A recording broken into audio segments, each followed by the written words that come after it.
Hi, I'm Hedi. Welcome and thank you for joining us this Valentine's Day for this science communication workshop. Love is in the air and so is curiosity.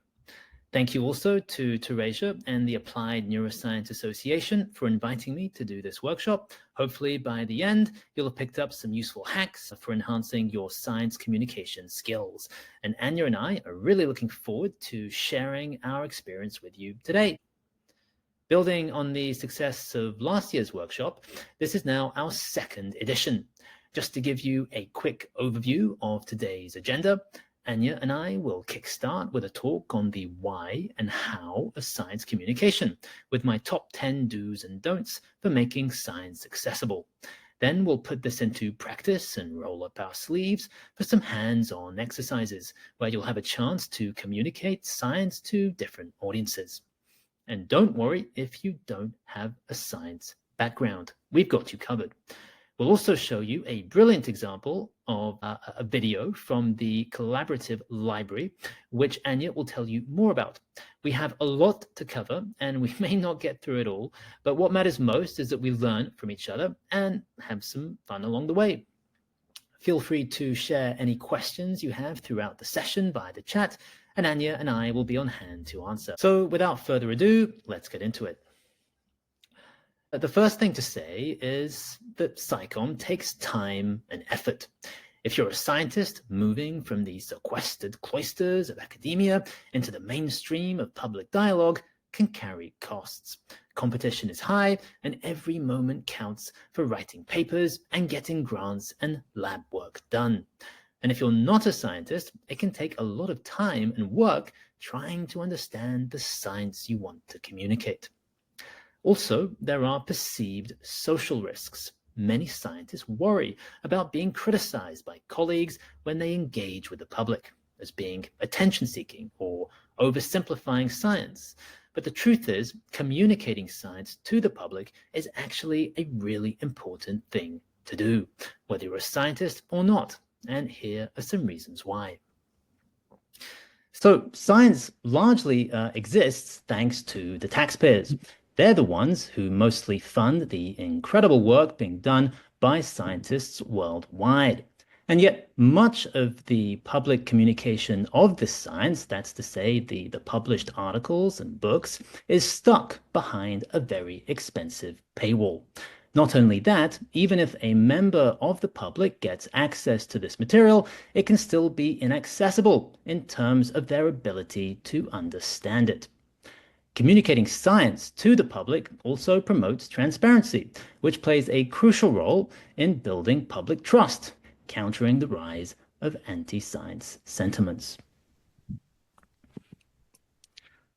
Now, we all have a responsibility in shaping the intellectual landscape of our societies, and doing so helps to improve public policy, which we'll get to later. I take the public understanding of risk, for example. Many people are more afraid of getting onto a plane than getting into a car, even though these statistics would beg to differ.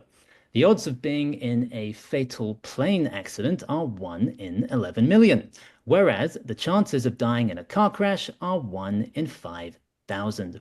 And this was actually an example we used in a vaccination awareness campaign we ran in Portugal during the pandemic to help people understand that the risk of having a vaccine is far less than the risk of not having one.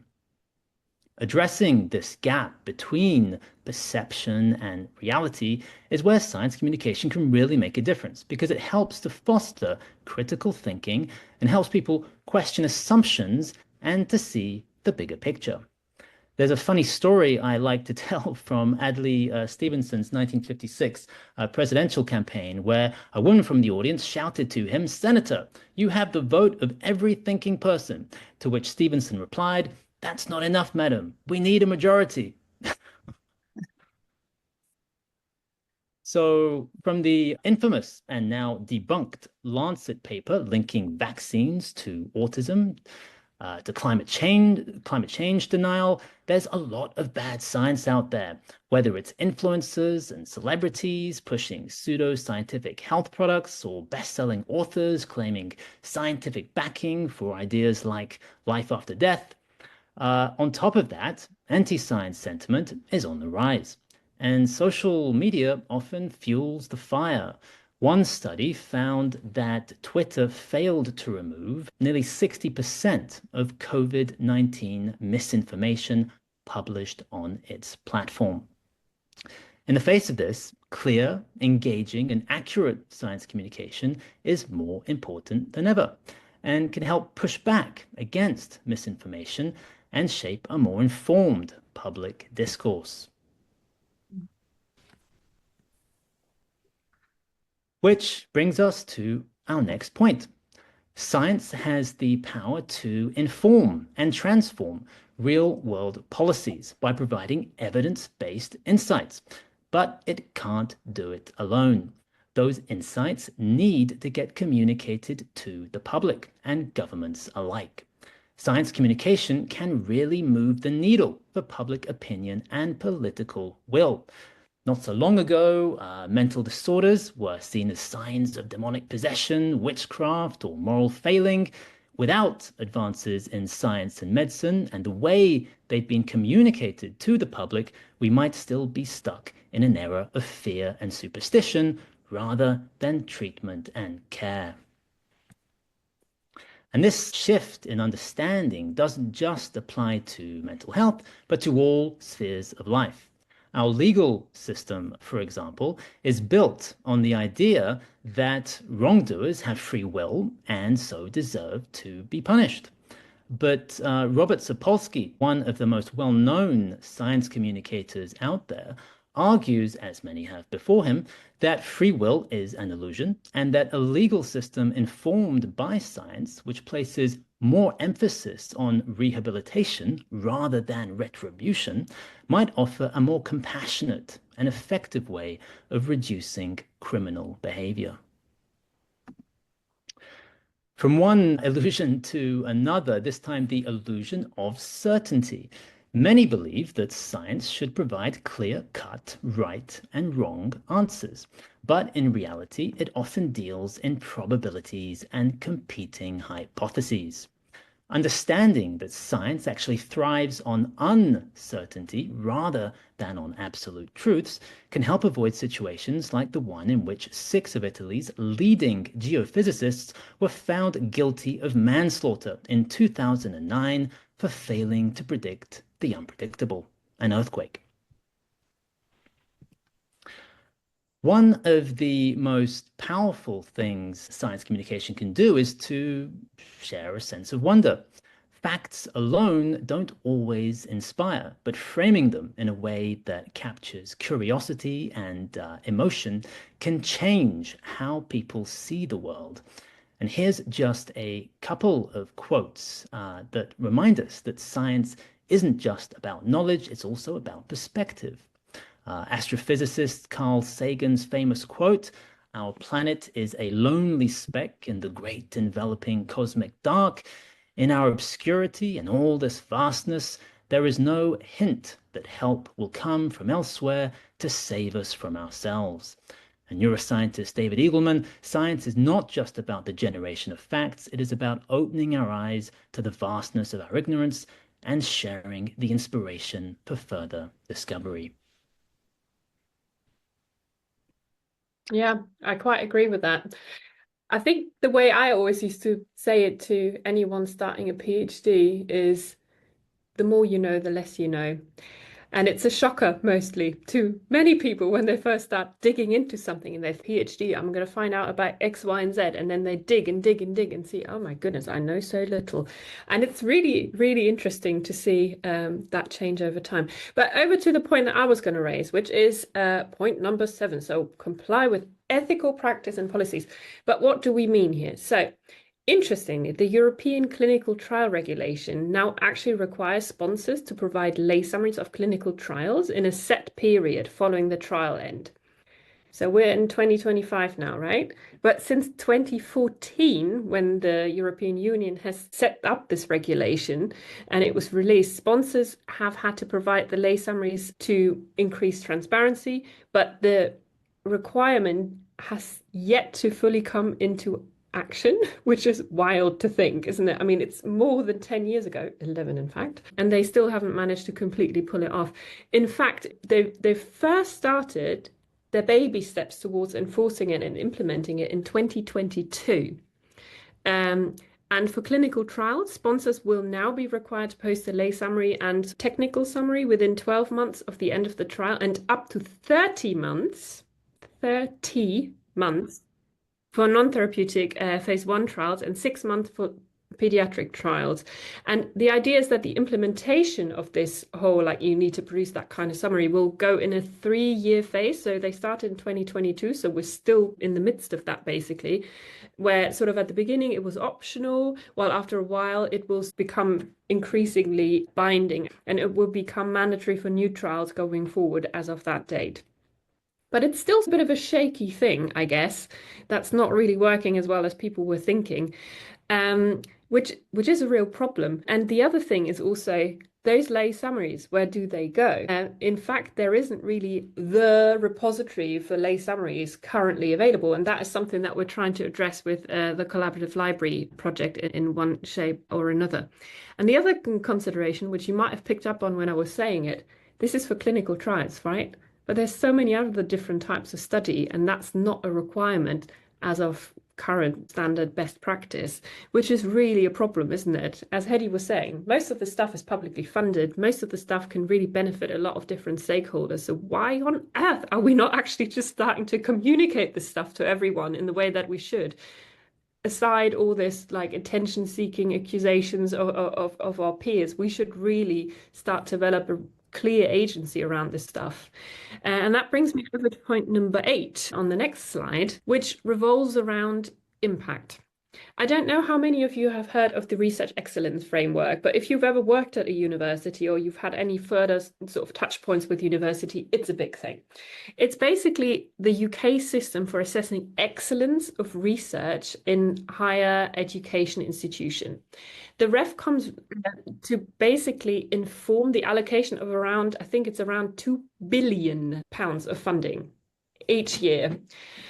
And it really is completely aligned to a load of different metrics. So you can see in my little chart here what kinds of information informs where the funding is going to. Interestingly, and important for us in the given context here, there's a lot more focus on impact. And impact, in a nutshell, although it comprises of many individual metrics and is quite a fuzzy, weird concept at the moment still, impact ultimately means how well are we managing to bring the research out of the ivory tower and into the world in terms of like making sure it actually has impact beyond informing what the next trial might be, but how well is it actually translated into real life applications? How much are people benefiting from it? Does it actually permeate outside of the academic sphere, which is something that, as we were trying to illustrate, is something that's been so neglected in the past. But to produce impact, we really, really need to do this. And it's a beautiful thing in a way, because by introducing this as a metric, that means that there's an inherent thing that is going to make researchers actually want to publicly explain and share their research in lay terms, because now they can actually get something back for it other than just the warm and fuzzy feeling of having done the right thing. And then on the next slide, I also wanted to mention another point, which is quite different. But I think just grasping the fact that lay summaries are really such a useful tool. For instance, students, right? So to be able to understand more quickly across different disciplines, and also for the public to learn what has been kept from them for so long, I think is something that is quite an intuitively appealing idea. I mean, when you talk to people or students about the idea of making science accessible in that way and having quick access to quite complicated science in easy terms, usually they all get very excited about it. And I think we really need to satisfy that desire. And if not us, as the people that do the science, who's going to do it? Like, no one is there? So back to you, Hedi. Great, thank you, Anja. So this data actually comes from the 2021 Barometer Survey on Science and Technology, which interviewed over 35,000 people across Europe. And the findings highlight both the opportunities and the challenges facing SciCommers. While more than half of people want to learn more about science, almost half find it too complicated to understand. And the survey also shows that audiovisual content, TV, YouTube, podcasts, and so on, is by far the most popular way people get science news. How we communicate can be just as important as what we communicate when it comes to engaging audiences and getting them to see your work. And this data highlights why science communication is so crucial. In 4 EU countries, a majority of people believe antibiotics kill viruses, and in 3 in 10 believe in conspiracy theories about viruses and hidden cancer cures. And of course, this is a problem that goes far beyond Europe as well, where we've seen countries with acceptance rates of evolution as low as 25%.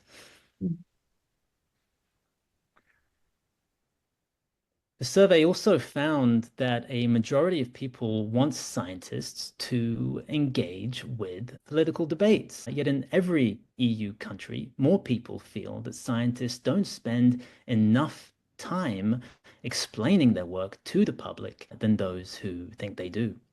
And most people see scientists positively, but nearly 4 in 10 believe they are bad at communication. So for centuries, scientists have communicated their work the same way, by publishing papers, typically in journals. But just because something has been published doesn't mean it's been read.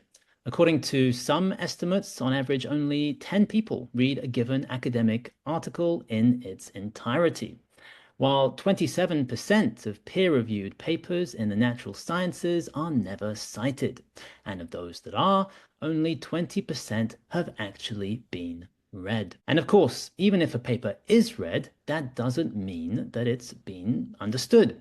So if we want science to have a real impact, we need to communicate it in ways that reach beyond academic circles, and that's where science communication comes in. So we've seen why science communication matters, but how do we actually do good SciComm? And that's what we're diving into next. I'll just give you my top 10 do's and don'ts to help you communicate science more effectively. So I think the first rule of good SciComm is simple. Understand what you're communicating. If you don't fully grasp the science, you can't explain it clearly to others.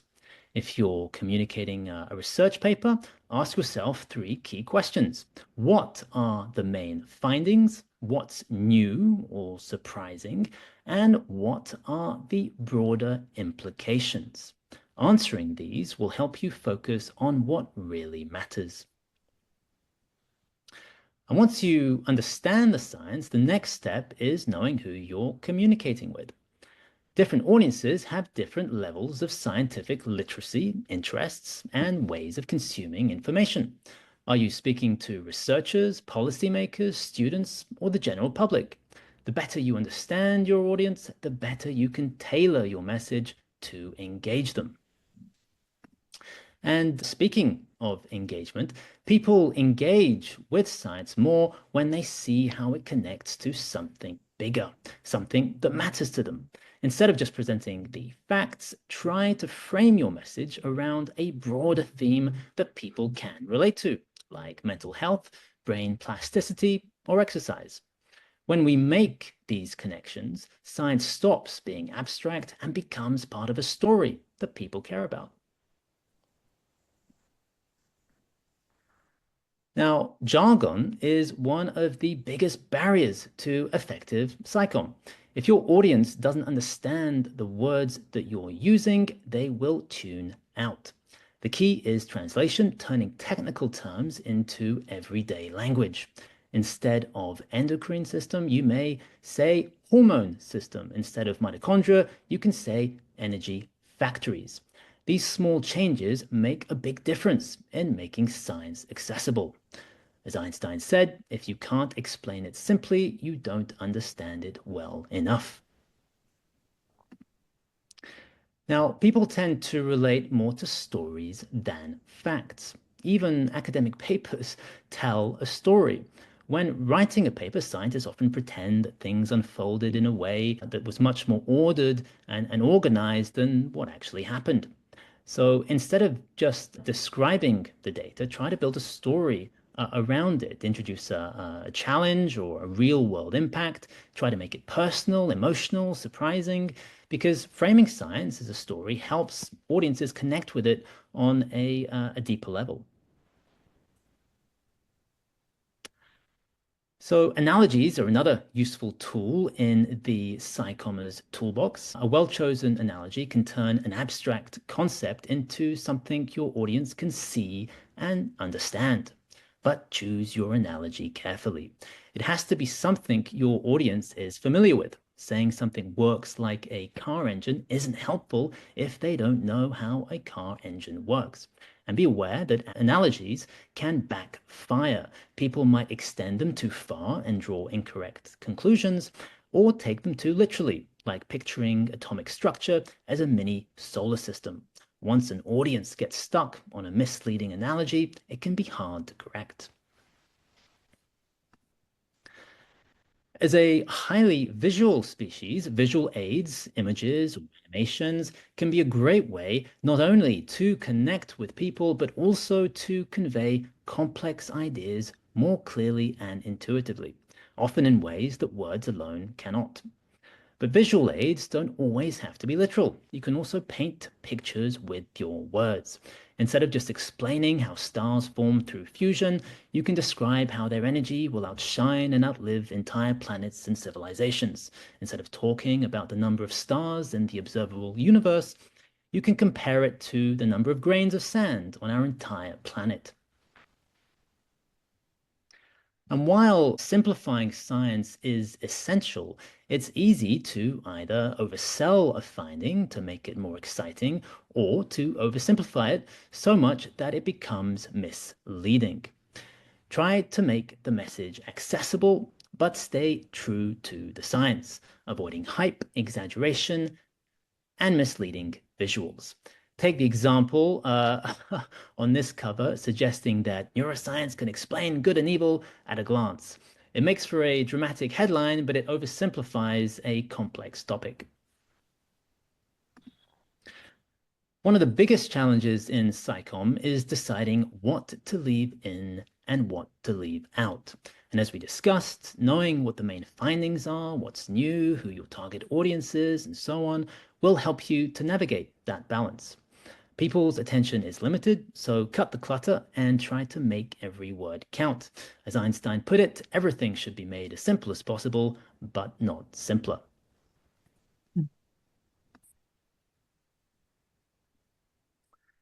So, whether you're hosting a public event or sharing content on social media, encouraging questions and interaction turns your audience into active participants rather than passive listeners. And so, inviting participation is my 10th and final tip for honing your SciComm skills. And now I will hand you back to Anja. Yes, for one little slide on my passion project, really. We know that there's a lot of research out there, and so much so that not even people working as researchers have the time to read it. People are finding it really hard to stay on top of things. So in addition to obviously communicating to the public, communicating science to students who want to learn, it's also important to cross-pollinate and actually help people keep afloat, because once you graduate, it doesn't mean, oh, yeah, I know everything now, I never need to read another paper. But as we all know, it's a lifelong learning journey that we need to really embark on. And that way, it would be wonderful to have an easy tool to help us do that. And you might remember that when I said earlier that my team and I were working on addressing the issues around also there not being a centrally accessible and open access repository for lay summaries. Well, that is in fact my project. So we are working on establishing precisely that. For the last 5 years, we've been lobbying and garnering lots of support for our collaborative library project, which is aiming to involve higher education institutions across the globe, not just in the UK, predominantly entice students as part of their coursework, but also voluntarily in creating multimedia lay summaries by collaborating with academics that they study with.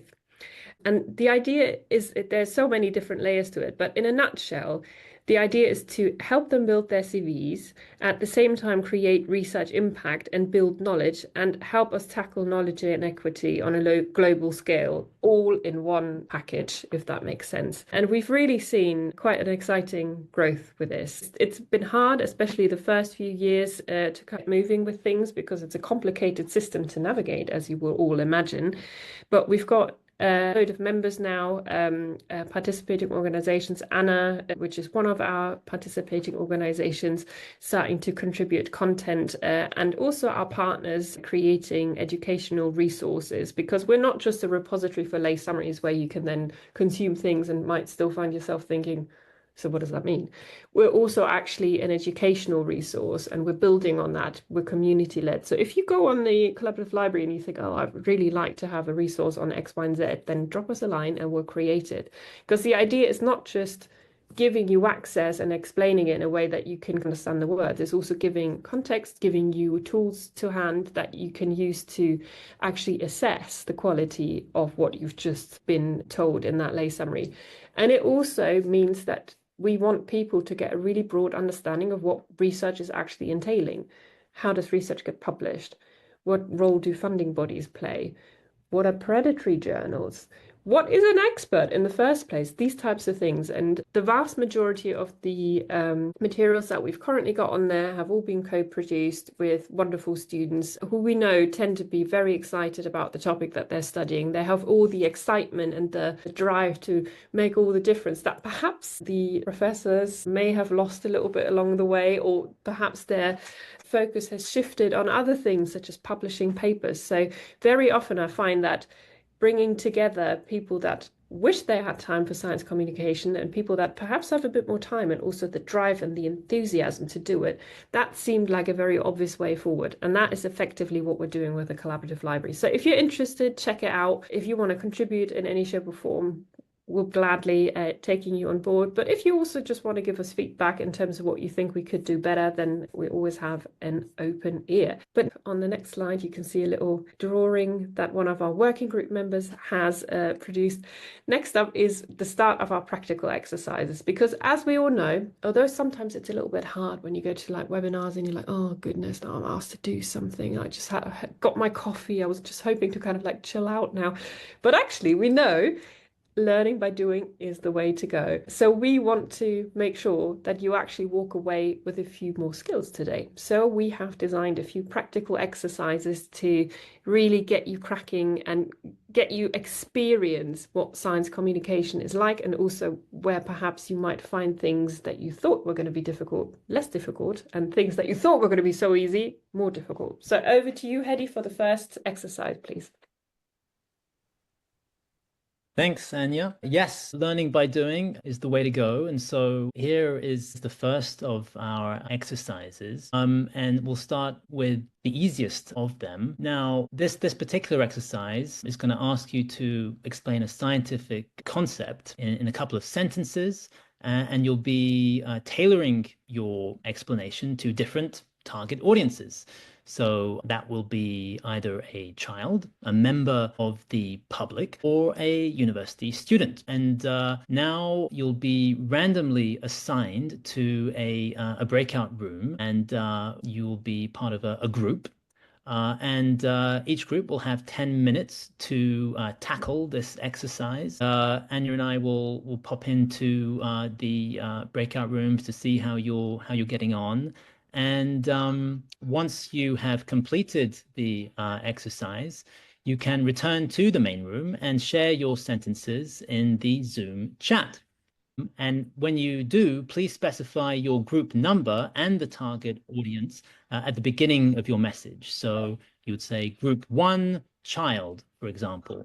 So the particular scientific concept we're asking you to explain is explain what an action potential is. This is, for those of you who don't have a science background, we have an explanation from Wikipedia here. And don't worry, I'll share this now in the chat, so you'll have access to this information during the exercise. There's also a glossary that you can see here with technical terms explained. And I think that's it. So I'm just sharing now the link to those slides, so everyone will have access to this during the exercise. And without further ado, let's begin. Ooh, welcome back. So, who wants to share? I'd be intrigued to hear of you. I've heard some fun stuff. I can share. We were in the middle of Please feel discussion. free to share your message description in the chat, and then ideally with the target audience that you decided to communicate to. So this is room 4. Target is child. An action potential is like using the analogy of duck, goose game. And when you're playing a duck, goose game, if you're called out or tapped on the head, that's when you get up and run. That's your signal to take some action. If you're not, you're just saying idle. So that's like an action potential is what we were thinking Very of. interesting. Very interesting. So you moved away a little bit from the traffic light thing that you were discussing initially. It seemed more complicated as to the information flow and who is doing what, how it is related to mind. So maybe that's for members of public is traffic. I don't know. Yeah, that's very cool. Anyone else wanted to add there on that duck, goose example? I really like that. I think it was amazing. So I think we were room 3, and we deconstructed Anja's sentence. She left us with a bomb, and then we just picked child, and the way we phrased it was, it's how the brain cells talk to each other and send messages to your body. So that's how we phrased it. Great. Yeah, and I see we have the child one seems to be a popular. I think it seems everyone chose the child. Yeah. My dad always said to me, if you want to understand something, go to the child section of the library first. Absolutely. Very I good. totally agree. Yeah. Yes, that's very, very true. So group 5, did you want to read out the message you shared? Go ahead. Okay. We also chose child as everyone, it seems. And we started by explaining, just as you speak to your friends when you want to say something, the cells in our brain also communicate. But instead of using words, they hold and squeeze hands and share messages like little shocks. And we were just like with 1 minute, so we didn't build much on this. We wanted to explain it a bit better. But it's just because we found it really hard to explain the action potential itself. So we're trying to put in here the little shocks. And I was also with Naomi and Katarina and Nicole. Very cool. I like Really it. good. I'm loving the creativity here. I just want to add something to Elena's thing. So I play a game sometimes with kids, which is exactly like that. So we are in a round circle, we close our eyes and we hold our hands. So, and then we send electric shocks. So we squeeze someone's hand and we send an electric shock. And then that shock needs to go through everybody.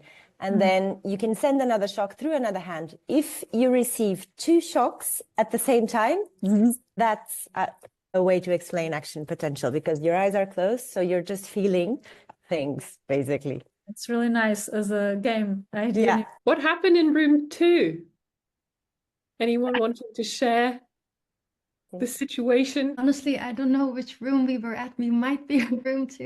Yeah, so we started thinking about relatable things for a child that we decided was between 10 and 12, and it got us thinking about online gaming and messaging in between games. And we thought, yep, that's understandable. We can excite and engage our audience with that. But we then tried to reverse engineer and wedge in talking about the on-off state of across and depolarization, and we just couldn't resolve that in the time that we had. And so I think although we loved the context and we felt like it was something that would really resonate with our audience, we hadn't got to a point yet where we really had been able to exploit that properly. Did anybody else from our group have anything to add to that, including our alien who arrived? We had a teleportation. Well, we reached the key idea, which was communication, and we were working on this. We were also discussing whether 10 to 12-year-olds knew already what a neuron is, or if we had to say it's brain cells, because we have the idea that they already know what a cell is. But we were not sure if they would go into detail. So we were also discussing. Yeah, and I find it so fun how different the outcomes are for each one of the different groups.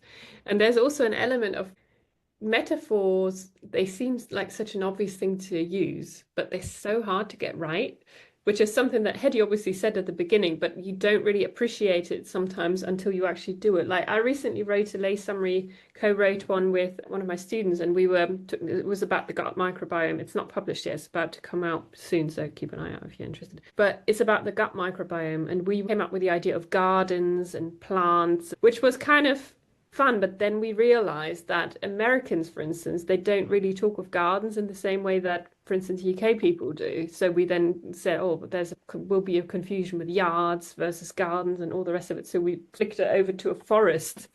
But I think it takes a long time to get a good metaphor really right. But I think you've all done a really excellent job of sort of like starting to really put things into a fitting context. What do you think, Hedi? Absolutely, very impressive, and as you say, wildly different from one to the next, even though the target audience was the same. And I think it is the hardest group to communicate to, just because you're leaving more out in your explanation than you are with the other groups. I'm just going to share my screen with you so you can see some of the suggestions, which actually I don't think are any better than yours, but I'll just share them anyway. Yeah, someone was also saying, Maria was saying that she thinks it's better as a team than individually, and that's so true, because I think sometimes it's like you thinking of it a certain way and then you need someone else to point out issues perhaps or bring it to the next level, and Right. I think it really makes it quicker as well to get to that, doesn't it? That point. I know you need to do dissertations by yourself and PhDs and masters and all of that, but to be honest, I think if we would started doing it together as a team, probably it would be a lot more fun. Yeah. No, I know what you mean. But to be fair, even though you obviously can't have someone else write it with you, I think it's a lot of the time it's around like discussing what you're doing with other people and having those like critical discussions that really elevate you. Can I just comment on this target audience of university students? I think it's two things, because it's totally different if you're thinking someone in social or someone in a biology or a more scientific career.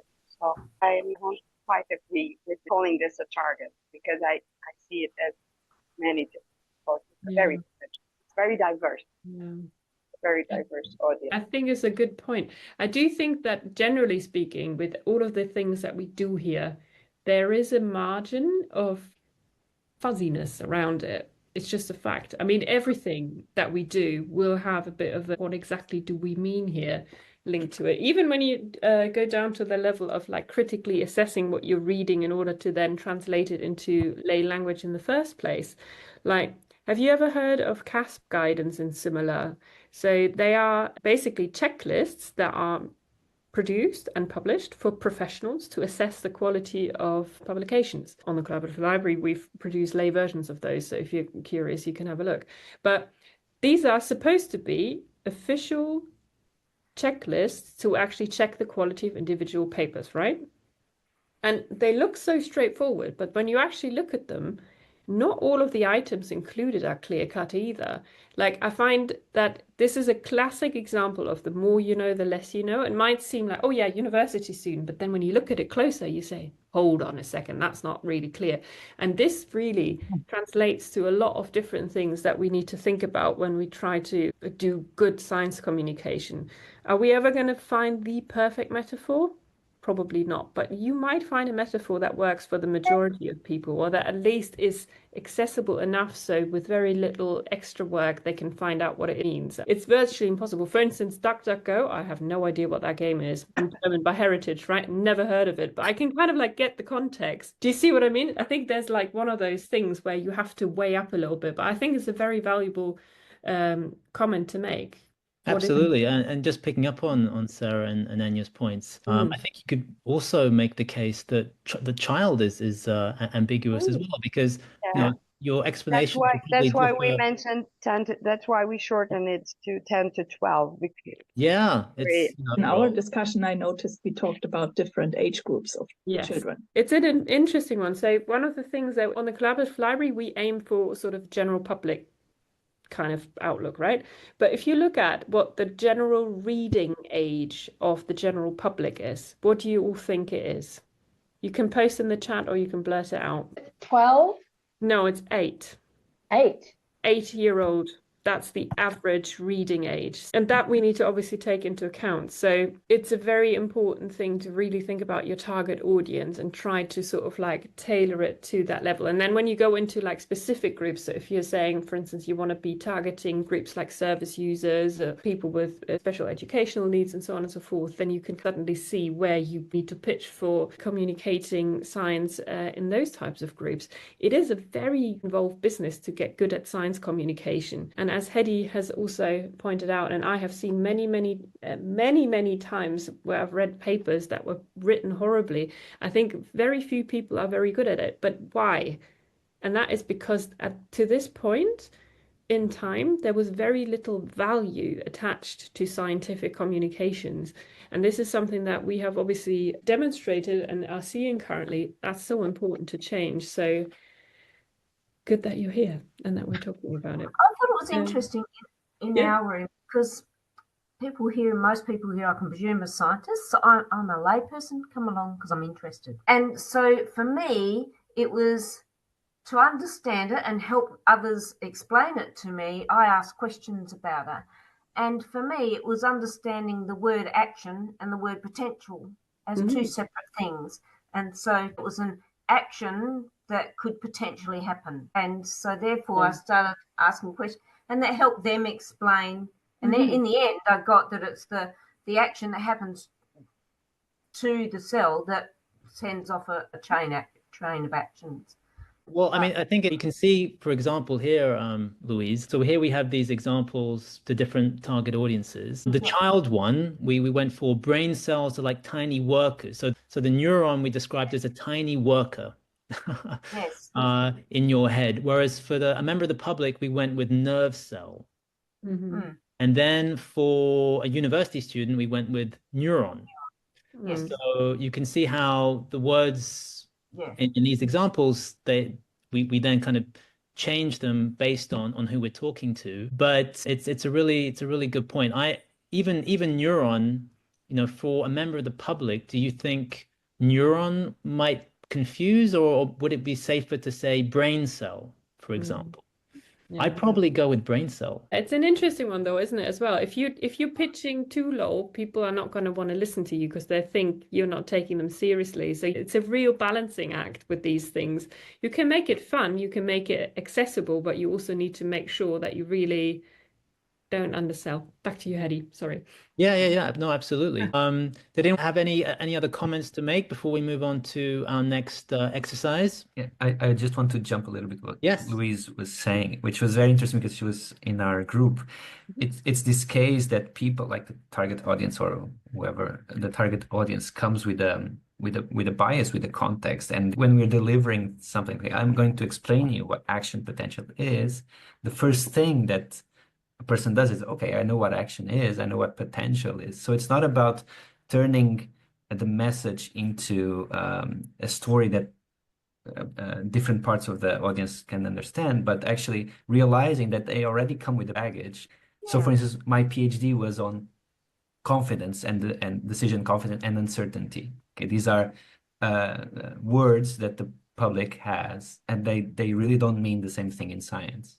So it was super interesting. This I completely agree. I'm going to open another Pandora's box here and say that even within science, like there's sometimes the same words that are used differently, like in different subdisciplines, like which is a real problem in certain contexts because people are talking about the same thing, but it doesn't sound the same. So they suddenly can't really talk to one another, which is also why lay summarizing and those types of things are really important, because then different disciplines can suddenly go, that's really relevant for what I'm doing, actually, when beforehand they would have literally just gone like, not interesting for me kind of thing. So you really need to, you can really ignite the flame of interest when you actually manage to get something across in a neutral way without all those words that come with their baggage, I guess.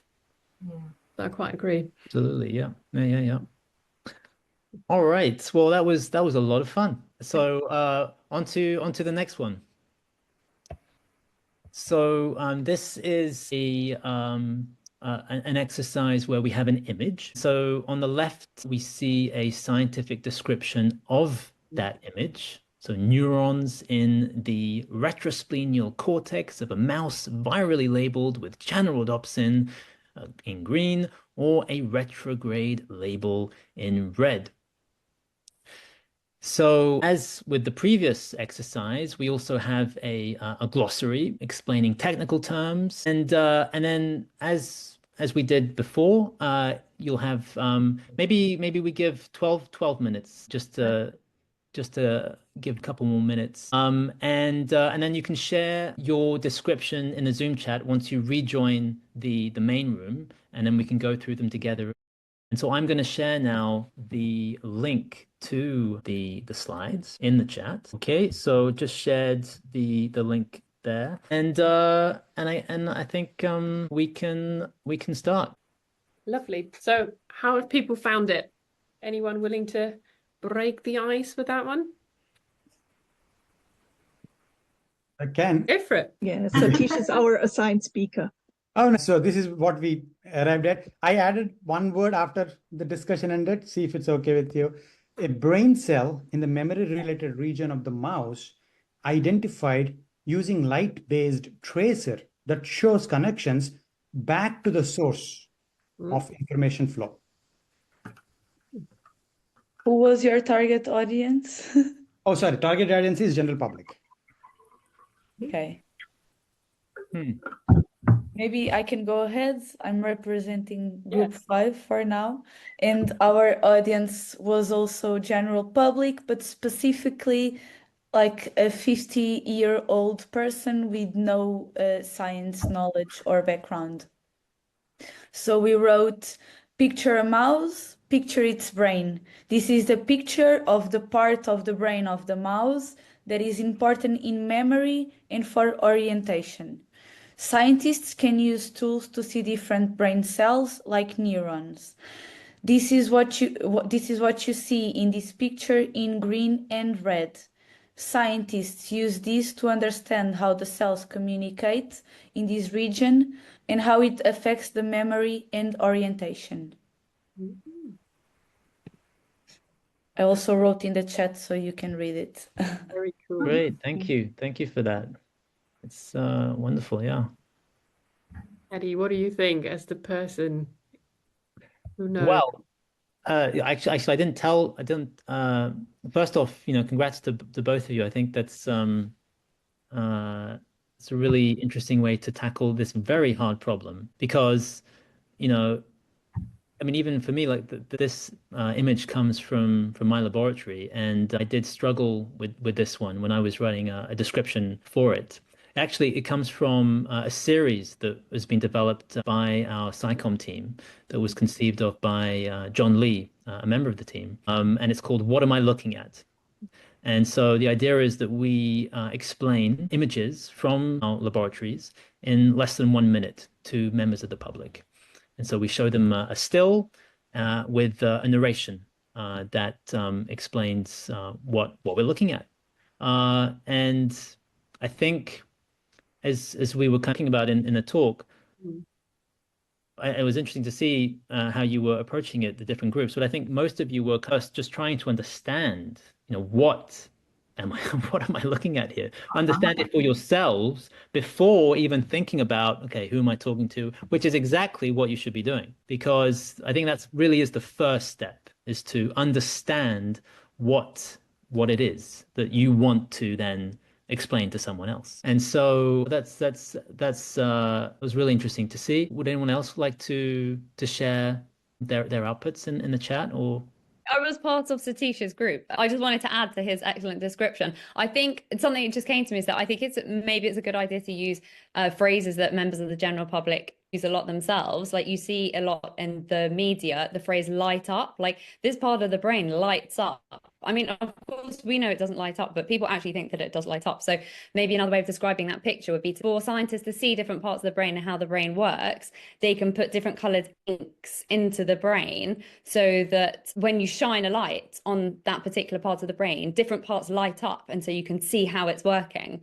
So yeah, that's just something else that I thought as well. You could even use an analogy of like UV ink that is like invisible and it doesn't change at all the function of those cells. But when you illuminate it, it lights up and shows you how. Maybe absolutely, yeah. That's a nice one.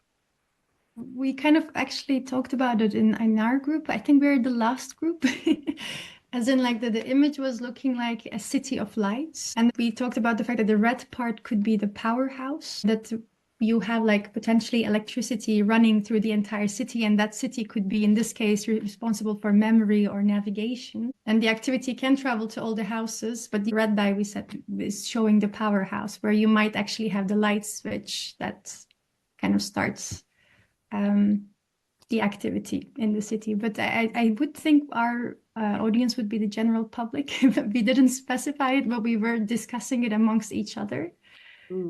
So that's why I think it might be suitable. But does anyone else want to add something from our group? I think Obi mentioned the importance then of talking about the mouse brain versus a human brain, and then kind of to highlight the difference between modeling. Oh, thank you very much, Serene. No, what I was just saying is what we are looking at is a mouse brain, which is much smaller than a human brain. But neuroscientists do use mice because we have some common links with, when I say we, I mean humans. So they will often use that brain. So you combine the reality of it being a mouse brain and the analogy of the city lights with each other. Yeah.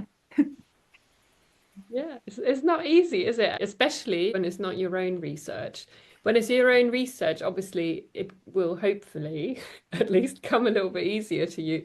But it's a very difficult thing to explain something really well. And as Einstein and also Hedi has said, if you don't know how to explain it, then the reasoning is very often that you just don't understand it well enough yet. So, yeah. We had the advantage of an expert audience in our group who identified that image as an alien. Interesting. See a heart, and today's Valentine's, so probably that's why. But I can see a heart and a forest of green. That's what I see from that image. But explaining it to a child, as we did in our group, we were like, scientists put little stickers that shine in the dark on the backs of those little men that we have inside our brains. And then it makes them shine so that we can see how how they transmit messages and signals. Yeah, that's cool. I like stickers. Cool, yeah. Stickers are very popular with children. I can they love it. confirm that anecdotally. I've got stickers everywhere in my house. Everywhere. Brilliant. Does anyone want to say anything else, or do you want to conclude the exercise, Hedi? Yeah, I can read out what we eventually came up with. Yeah, go on then. For the image.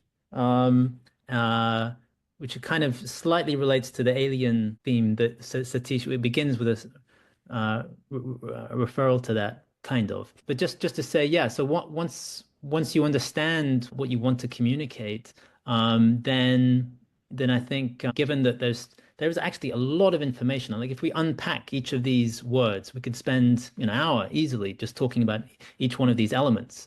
So that's why I think one really has to just focus on the main message. What do you want to talk about? And I think just already hearing some of your answers, it seems you're kind of honing in on information flow. That seems to be something that and I think really that is the core of what this image represents. So we went with the following description for this image. This could easily be mistaken for a starry galaxy, but it's actually something much closer to home, not in front of our eyes, but behind them. What we're looking at are neurons in the retrosplenial cortex of a mouse brain. The green dots are neurons that contain channel rhodopsin, a protein taken from algae that is used to control neuron activity with light. The green dots are neurons marked with a special fluorescent label. So the red dots, I meant. The red dots are neurons marked with a special fluorescent label that traces connections back to their source. But what is the cortex, you may ask? Well, it's the brain's outer layer responsible for complex functions like attention and consciousness. Nestled within is the retrosplenial cortex, the region we're looking at, which helps us navigate the world and recall personal experiences. Painting neurons with different colors and markers in this way can help to unravel the mysteries of information flow within the brain and to explore the universe within. So, that was beautiful. That was a script. But even, as I was reading that, I'm looking, should I be saying neurons there? Should I even be using the word retrosplenial there? Actually, if I were to rewrite it again, I probably wouldn't use those words. So it's not easy. And so I did try to at the beginning there just to relate it to a kind of a bigger theme. Everyone I think understands or relates to the universe and galaxies. So because it kind of resembled something that may come from outer space, that's the kind I took. But again, I think there's room for improvement in that description. Another really fun exercise to do with you all. Anja, what do you think? Move on to Yeah, I think we could. Yeah, can I just sort of acknowledge your BBC style sort of narration to everything? I enjoyed that very much. Let's head over to exercise 3. And this is where we're now coming into the territory of sort of the time is running down a little bit, but we're not worried about that because what we wanted to do is facilitate you actually getting your fill of actually experiencing the issues and the fun elements of science communication. So we're not worried. I want to tell you about a paper that I've read when I was doing my PhD many, many moons ago. And it was one of those papers that I thought I would never read. It was one of those papers where I thought, oh my goodness, this is so cool. Can you believe it? And this is the paper I would like to share this following lay summary. The implication of this paper are basically that we get to create memories where there aren't any, which is something that I incidentally had discussed being a young sort of like PhD student with one of my non-scientific mates. And I was like, no, we can never do that. That will never happen. And then like 2 weeks later, this paper was published. I was like, oops. So basically that's the context of it. It's an absolute mind breaker when you read it. It's got many, many pages. It's very, very complicated. But we thought this is a very good first ever lay summary to publish on the collaborative library. So enjoy. Hopefully. Creating false memories. Our experiences and memories of them make us who we are. Conditions can affect how reliable our memory is. But even a healthy memory isn't necessarily a perfect recording of things that actually happen, and are more our own take on things.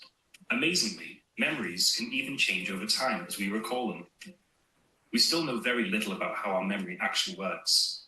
The authors of this review, Ramirez and colleagues in 2014, were trying to shed more light on this. They explain how we also don't really know where exactly in the brain a memory sits and what a memory looks like, despite there being scientific studies that give us hints and clues. One thing that most studies agree on, though, is that part of the brain called the hippocampus remembers the situation and where we were in time and space. Our understanding of the process that creates new memories used to be that cells that fire together wire together in a network of what looks like millions of tiny electrical wires that connect up in our brain, as suggested by Donald Hedi back in 1949.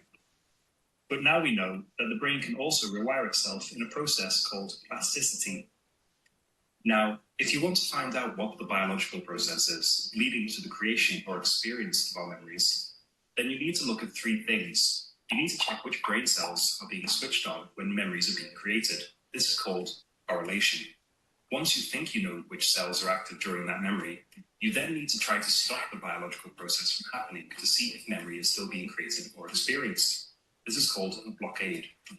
If both of these things happen, then you also need to show you can artificially switch on the cells to see if this triggers the memories or learning you're interested in. This is called mimicry. It turns out there is support from scientific studies for 1 and 2, though this is mainly being done with animals, not humans. But number 3 is still a bit of a problem. It's very hard to select, label, and then switch on particular cells to see if this results in learning behavior. Luckily, we have CFOS, a detectable protein that neurons produce when a memory is created. By looking for the CFOS, we can now measure traces of cell activity after they've been switched on and label them with the photosensitive molecule called channel rhodopsin. These molecules produce electricity when you shine light at them, which activates the neurons they're attached to. So now we can activate the labeled neurons with light. Of course, it's difficult to shine a light into a mouse's brain, so we use a fiber optic cable. Often researchers will look at fearful behavior to test if learning happens, because fear is easy to see in animals. If you put a mouse into a box and give it an electric shock, it will freeze in fear, and a negative, fearful memory of that box will be created. When you put the mouse back into the same box later, it will freeze because it remembers what happened last time it was in the box. If you put the mouse into a new and completely different box, the mouse will become fearful. Interestingly, though, if you turn on the fear memory when it's sitting in a new box, using the injected switch, then it freezes in fear. Next stop, inception. It gets even cooler. Not only can you switch on memories in mice, but it turns out you can even create false ones. If you keep switching on an old neutral memory created in a previous place, in a new place, and pair it with an electric shock, the mouse will suddenly become fearful of the previous place too, despite having never received the shock in there. The original neutral memory has turned into a false, fearful memory. Now, that's the stuff Hollywood movies are made of, isn't it? So creating false memories is a thing, although currently we don't know how well these findings in mice are true for humans. Memories then aren't perfect reflections of what has happened. We unwittingly change or adapt stories over time and to fit with what seems logical to us and the situation. This also means that the more fluid nature of memories can be tinkered with. Our understanding is growing in this area, and there's lots more research to be done to see if we can delete or edit memories in humans, which could be very helpful in treating conditions such as post-traumatic stress disorder. The presented research can help us develop treatments for conditions in which memory is impaired. It can help us understand where and how memories are formed, and potentially shed some light on complex processes such as anxiety, depression, and social interaction. What uses can you think of? This is it. So I hope that this summary has given you a bit of an idea as to why I was so excited about this paper. It's an absolutely mind-boggling kind of experiment or series of experiments that they have carried out here with such amazing results, things that people never thought were going to be possible to find out about and do, but they've so cleverly designed these experiments that they were actually able to do it. So as part of our third exercise, I would suggest, in the interest of time, for you to just have a go at explaining, again, for one of our different target audiences, and in your preferred format, the scientific experiment, page 4 of the Ramirez paper. So it's around activating memories. Hedi can share the slide with you so you can have a look at it. And there's also, again, a glossary which explains the technical terms. So what do we expect the outcome of this to be? Not for you to actually be able to really like perfectly convey this, but have a good go. I would say, why don't we make it an 8-minute exercise and then come back, have a brief discussion, and then we'll come together before we all break up for whatever happens after this session. I think that would be fantastic. Sounds good. I think most of us are back. Don't really necessarily expect us to go through all of the examples. What we predominantly wanted to do with this last exercise is give you a bit of context of like a real full-on applied neuroscience type of paper that you might be coming across, just to give you a bit of an idea of the level and the complexity that is involved in breaking down things like that. And hopefully leaving you with a bit of an appetite to have a go yourself at translating a piece of research into lay terms that you have felt particularly excited about. We were just saying in the one group that I was joining earlier, what is it that you were really excited about? And we all have very different interests and we all are excited about different things. And if we now all take those things that we're excited about and help communicating them to a wider audience, what a wonderful selection of knowledge we would have available to ourselves. If any of you is interested in finding out a bit more about the Collaborative Library, then check out our website. You can always email me as well, hello@collaborativelibrary.com. If you want to get involved, please do. If you don't, but you might want to stay on top of things, then you can find us on all social media as well. We'd be delighted to have feedback and input if you are willing to share it. And it's been a real pleasure having been co-hosting with Anna today. So back to you, Tricia. Thank you, and thank you to everyone. Anna is a participatory organisation of TCL, and so all of our members have the opportunity to get involved. Although you don't, as you point out, you don't have to be a member of Anna to do that. Anyone can get interested and take part. But we would love it if everyone who's come here today want to find out more about Anna, the Applied Neuroscience Association, professional body for applied neuroscience, and a growing global network. Please do take a look at our website, and hopefully that connection with TCL will be able to do some of what we've done today. So just 3 quick things to close. One is there'll be a feedback survey going out. There will be a recording, so I'll include the link, so that's good reason to look out for the email, and you can access this anytime you want. And we're going to do a final closing exercise, Hedi. Reflection exercise. I'll hand back to you. Thank you, Anja. I know you have to go. Gotta go. Lovely to see you. Thank you so much. Thanks, Anja. Thank you. Lovely to see you. Thank you so Yes, so thank you, Teresia. So we are obviously running out of time, but I just wanted to get your first impressions. Obviously, we didn't have enough time to do this exercise. You may have noticed the exercises are getting a little bit more difficult each time. And here we are, you know, at the bread and butter of what a science communicator does, which is communicating scientific papers to the public. And so we've taken this text from the paper. I've also included a link to the paper itself in case you're eager to go through it. And so, yeah, it's fairly challenging bit of work, because that bit of text in the it's just a paragraph or two, but there's so much information, and that's typical. I mean, that of scientific papers. Scientific papers are almost always densely written and very condensed, but packing in a lot of information, not necessarily in a way that is relatable or how one talks, in normal life. So just anyone want to share their thoughts about this exercise? Well, I thought it was really interesting. I didn't even know this existed, and I've really, really interesting. Yeah. Yeah, it's as the video from the Collaborative Library points out, it's the stuff of Hollywood. Many Hollywood movies have been, Inception, or I think there's Eternal Sunshine of the Spotless Mind. I think it's all Hollywood territory. Again, relating a scientific study to things that people can relate to, Hollywood movies. Most of us go to the cinema and watch movies, so it's nice that you can make that connection there to popular culture. But yes, it is tricky. Did people felt that they were able to understand more or less? I have to say, in our group, it was a little bit like, okay, there's information missing at the beginning. So there's this kind of, because some information came back at the later sentences, yeah, and it wasn't given before.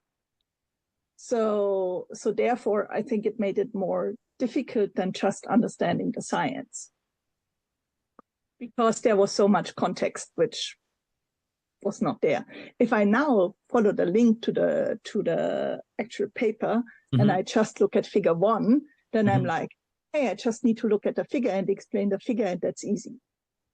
Do you know what I mean? If you actually look at the figure 1, this explains the experiment, and then you can easily explain it with what we've read now also, and what's given here. There's no problem to read it, to explain it. Yeah. But there was just so much information missing in this short text. Yeah. Why we all were laughing when we came back, because we were we were getting nowhere. Yes, hopefully the video gave you a little bit of context to kind of wrap your head around this complicated experiment. But yes, I mean, I think the first step, as we said, should always be try to understand it for yourself. And do people feel like they struggled there? I struggled for sure. Yeah. If I was only reading the paper, then I would be like mind blown, because I was completely lost. So definitely the video was really, really good to paraphrase it and put it in the right place. Still, I had many questions, and I was speaking to Naomi in our group. Like, I was telling her what I understood from it, and she was telling me what she understood from it, and then we got cut off. But yeah, it was really, really challenging. We started this session by thinking, wow, amazing, science communication, we can do it easily. And then we just suddenly are like, okay, this is a bit more complex. So I can just very quickly give people an idea, because this is what I do every week, is communicate a scientific paper to the public. Normally, the way I go about it is I will have the paper itself, but what I always do is I chat with the researcher. I interview the researcher, and that's really useful, because often, even if it's from the Champalimaud Foundation, where I did my PhD, we have 30 different laboratories, and each of these laboratories looks at very different aspects of neuroscience and cancer research. So I will sometimes struggle to really get to grips with, and that's where the researcher can kind of answer my questions, my queries, and so I definitely rely on the researchers, on the authors, to make things clearer if there are areas that are I'm just not following. So you wouldn't typically, as a science communicator, just have be thrown text like this at you and just figure it out. You typically would be able to speak with the author, and that would give you a helping hand. Yes, What Saskia, for me did is you want to... always most important, and I've published quite a bit in a business context, so not in a science context, but in a business context, you would always go like one of the points you mentioned, what is the story? And I think that's also, even now when I write my papers, I first need to get the story before I can write it, because I'm still working in this concept. And I think a story, not in terms of, what are the main messages really, and does it have a flow? And I think this paper also will have a certain story. And probably for some layperson, it's most important to get this key points first. What's it all about really? And then saying like, okay, and these are like the 3 proof points. And I think that's probably what I would go about. I've in communication, and it depends how deep you want to get then into the details. But you can go as detailed as you want then. If you say, okay, that's the core 3 points, and under that there are other sub points you can go into or not. But I would probably first break it down. So what's the main story? What are the key points, and what then are the sub points? Exactly, yes. And just like with the previous exercise, once you've understood it for yourself, always the first step, you now say, okay, so what's the main finding here? What do I need to hone in on? And I think in this experiment, what's happening here is ultimately creating false memories. I mean, that's what's going on. So Basically, you're teaching animals fear in such a way that you create these false memories. The researchers put the animal in a box, and then they see how much they freeze, and they don't freeze because they haven't reason to freeze.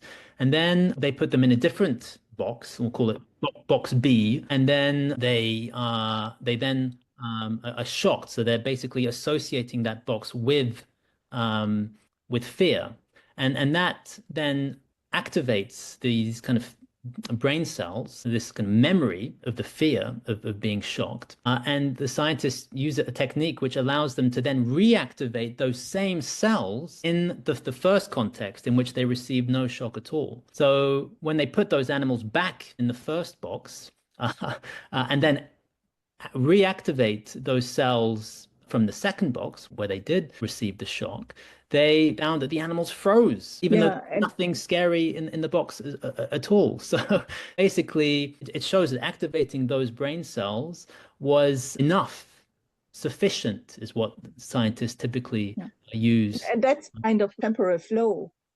And I'm wondering if you can take the temporal flow apart, but rather say what are the main points. Right.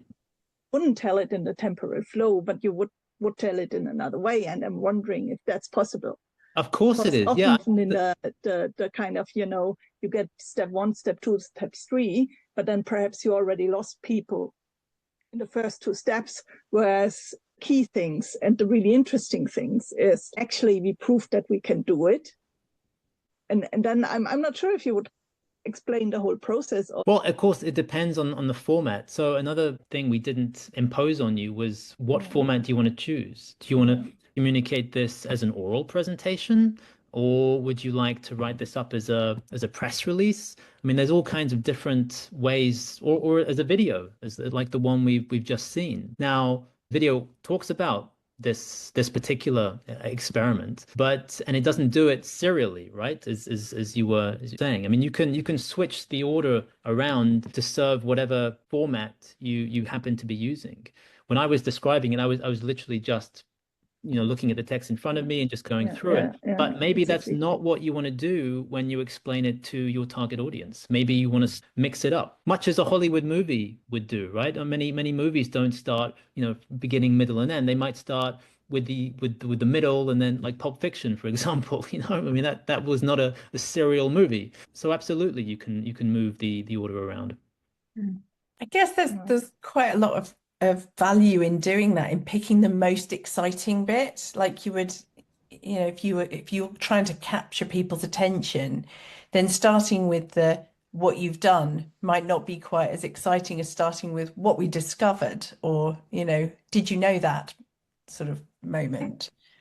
I don't know. It depends on your audience, right? I think it also depends on, what type of audience you have. So do you want to start with a middle, the end, as in, imagine we put you in a place and you make this reaction as if there was something, and then you go back in time and you know what we did to your brain, and then you start from the beginning. That's a really good one, actually, because there you're taking the reader and you're just putting them in the shoes of the mess, right? Yes. So it makes it even more relatable that way. So it's a really nice trick to have up your sleeve.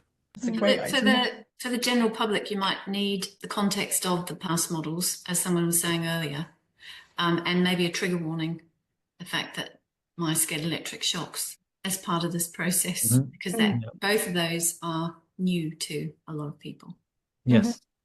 Yes. All right. Any final questions from anyone before we wrap things up?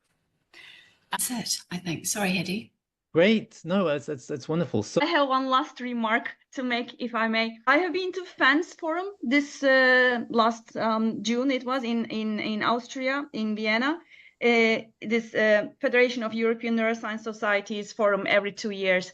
And there, on the last day of the forum, there was an open theater where they were talking about science communication.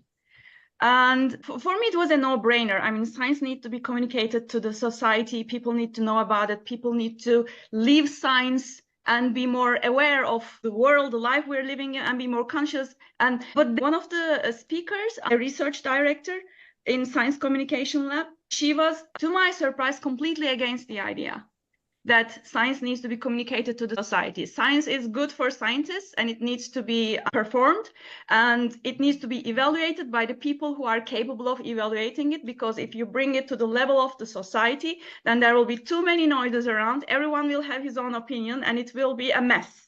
That was what I understood from her approach. And actually, until I listened to her, I never thought there would be any communicating science to the society. So that was a big shock for me. And I didn't know what to say. After that, I went back to her and just tried to talk a bit more, but she had her own opinion. But on the same open theater, there was another lady, a British neuroscientist, actually from Cardiff University. She's a science communicator, and she actually goes to the street to get young people to get their buy-in. And she has got an NGO trying to spread science among society. And she was in a totally counter idea in that meeting, which was more close to what I had in mind. So, but that was an eye-opener for me. I never realized in the academic world, there was a group of academicians who do not want science to be shared. And I thought we cannot bring science to the society because science is too complicated and it needs, like you said at the beginning, takes time, takes money, takes extra effort to simplify it for the people. So I just wanted to share this. I don't know what your experience is, but as long as there is this inner counter voice in the scientific world, I think that's another challenge that people like you, like Anja, like us, who are trying to do something for the people to share science. I think there's some discussion about like the open journals in terms of the quality control and so on. And I think some of the journals have been taken off some of the big databases now. So I saw that there was this kind of discussion. And I think in Germany specifically, I'm not sure how it was in your countries during COVID, but there was a quite scientific communication from the government with like a chief scientist, perhaps influenced it in some way. Yeah. I confess I haven't met anyone who's said that science should not be communicated. And look forward to the day I do, because I think I'd like to chat with that person to try to understand why it shouldn't be communicated. I think there's one question I'd have, and Hedi, perhaps you have an opinion about that and because you communicated so much already, is about evidence base. Because my old professor from my old university, he's completely into evidence based, and obviously a lot of the research is not yet evidence based, at least in the psychological world. A lot of the research is not really evidence based in the real world, and so how can you communicate in a way that makes it clear, and that's the link to the COVID, that it makes clear that it's like an interim result.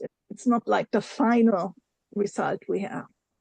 Well, science is always a work in progress. There's never a final that's what you are result. saying, but lay people don't really understand that concept, unfortunately. This speaks to the scientific process, right? Which is scientists will always have one experiment opens the doors to 10 others. So it's always something that is evolving, that it's not a clear cut right and wrong.